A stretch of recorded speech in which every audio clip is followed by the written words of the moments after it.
Good morning, everyone, and it's good to be back. I was here last year wearing a different hat, not literally, but metaphorically, and I'm grateful to Cole Durham and the organisers of this great symposium for this second invitation, and to just present, I guess, with the time that we have, an overview, really a brief overview of the approach, the work that the OSCE, the Organization of Security and Cooperation in Europe, does in the field of freedom of religion or belief. Now, I should caveat this by saying I've only been with the OSCE since May, so I'm very new. I may also say things that are my own personal reflections and opinions and veer from the party line, so to speak. So I know this is being videoed and taped, but forgive me, or forgive the OSCE if I go beyond my brief. But also, it won't be possible to present a full context, if you like, the geopolitical, the social, the institutional, all those factors that shape the approach to a very complicated human rights concern. So if the organisers are here and listening, I'll be happy to come back next year and to continue the discussion. What I would like to do in the brief time available is just to say some words about the framework within which the OSCE conducts its work on FORB, what is the understanding of FORB within this framework, some of the principles and characteristics of the approach that OSCE takes, and if we have time to evaluate some of the strengths and limitations of this approach.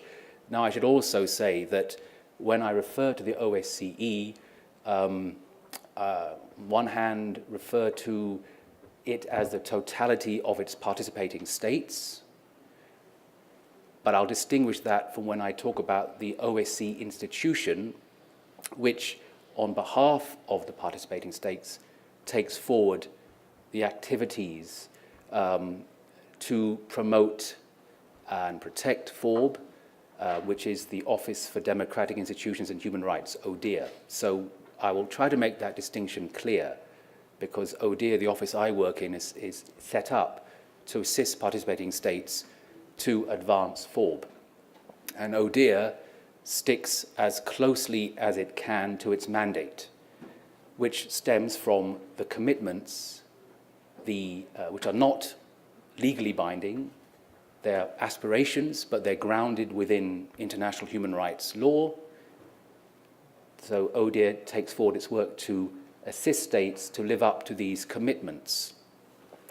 The states themselves who've entered into these commitments voluntarily, no one coerced them, sometimes diverge from what they have agreed to, but that's nothing new. So I just want to point that out. That's a constant challenge. So the first question really is, what on earth is an organization set up during the Cold War when security issues, the agenda was very different from what it is today? Why does it get involved in the field of freedom of religion or belief? Well, OSCE has a very comprehensive concept of security. This was set out in its founding document, the Helsinki Final Act of 1975. It views security in comprising three principal dimensions: the military, political, fine, the economic, environmental, the second dimension, and then this third dimension, the human dimension, which is about human rights and fundamental freedoms, about democracy and the rule of law. So on the one hand, you could argue, well, yes, it is a security organization. It comprises 57 participating states stretching from North America, US, Canada, right through to and including Mongolia. So a huge section of the Northern Hemisphere, security organization in that sense, but actually also because from the very outset, human rights and fundamental freedoms were set out clearly within the human dimension commitments, it could be referred to equally as a human rights organization. So this definition, this understanding of security is very broad, it's very wide, it's very deep, and within that sits freedom of conscience, thought, religion or belief, as stated in 1975. And the Helsinki Final Act said, the participating states will respect human rights and fundamental freedoms, including the freedom of thought, conscience, religion or belief, for all, without distinction as to race, sex, language or religion. And the participating states recognize the universal significance of human rights and fundamental freedoms, respect for which is an essential factor for the peace, justice and well-being necessary to ensure the development of friendly relations and cooperation among themselves as among all states. So concern for FORB as a fundamental right available to all is something woven into the very fabric of the organization and has been elaborated on over the years to become one of the more developed set of standards in this area. So there is this, what we call normative acquis.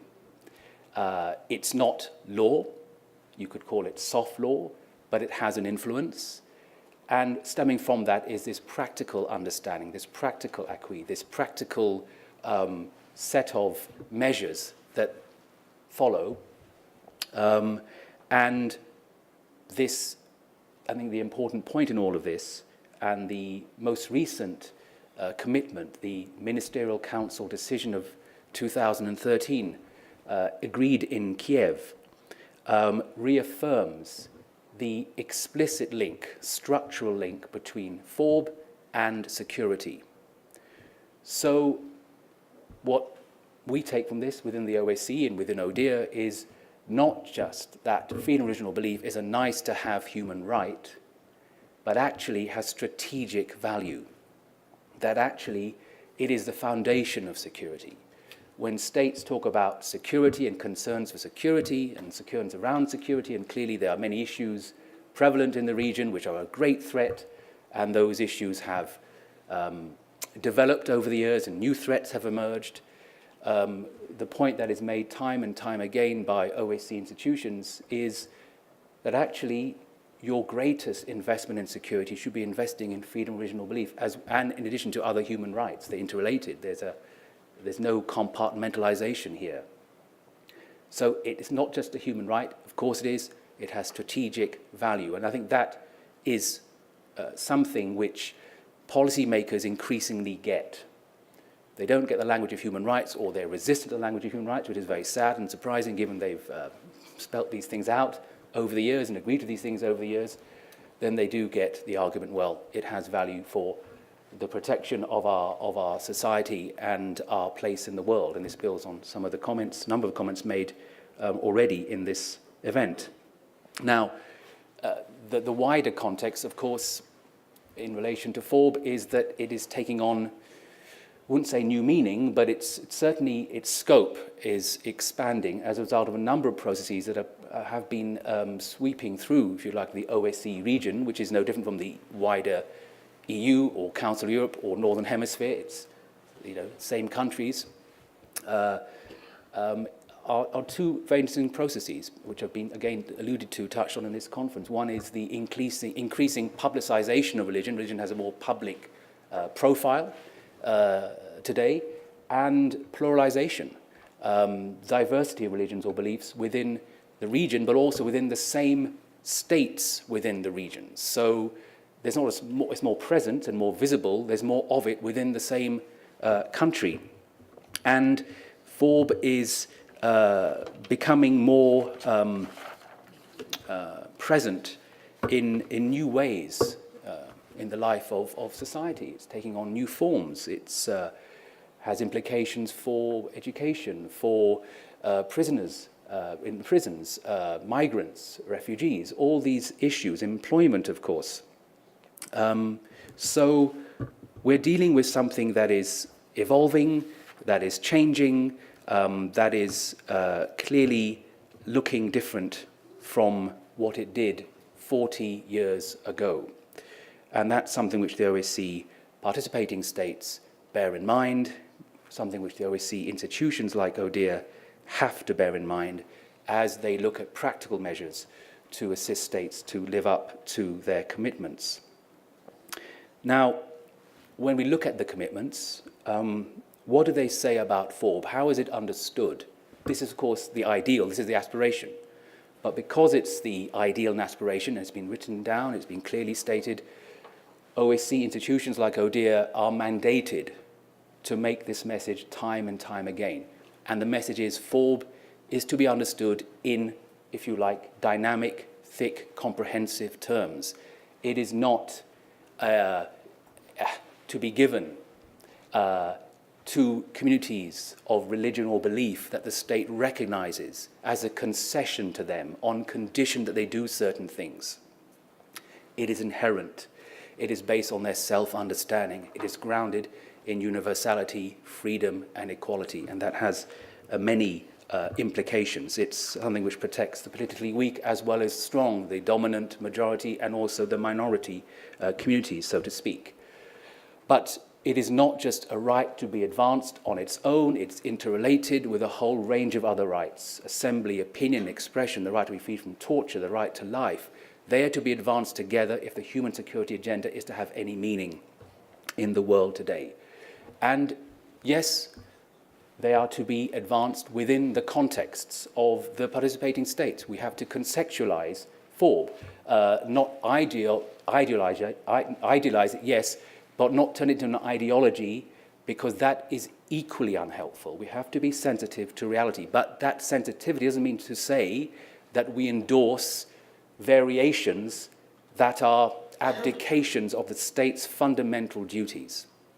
And this leads me to the final point I'll make, because time is running out, that there has been this discussion within the OSCE. You may be familiar with it. Some states saying, well, it's about human rights. Other states saying, well, it's more, yes, but we need to really focus on promoting tolerance and mutual understanding and dialogue and leave it to the communities to sort it out. OSCE institutions have made it very clear, most recently in the Supplementary Human Dimension meeting in July this year on FORB, the first meeting on FORB for 5 years. That's quite telling. But the point that was made time and time again is, while no one disputes the need for dialogue, for communities to come together, to work together, to advance religious freedom together, and those measures need to be more systematically explored, it can never substitute for the inescapable duty on states to protect, to respect, and to promote or facilitate FORB. That is their duty. It is incumbent on them. And within that facilitation, that promotion, they should do everything in their power to encourage dialogue, not to interfere in that process, to let civil society to go ahead and develop that process, but ensure that human rights for all are guaranteed. Otherwise, those dialogues, those processes are meaningless. They're not going to address reality. But to be very, very clear that to just abdicate responsibility, to delegate it to religious or belief communities to get on with it is not enough. The human rights approach has to be given the highest emphasis, because otherwise what we find is states standing behind wonderful gatherings that promotes tolerance and understanding and actually continuing to violate the human rights and particularly the freedom of religion and belief of their citizens and others. That's a message that ODIHR has been putting across, will carry on putting across. Unfortunately, time does not permit a further discussion, but maybe those points will come out in the ensuing question and answer session. So thank you for your attention.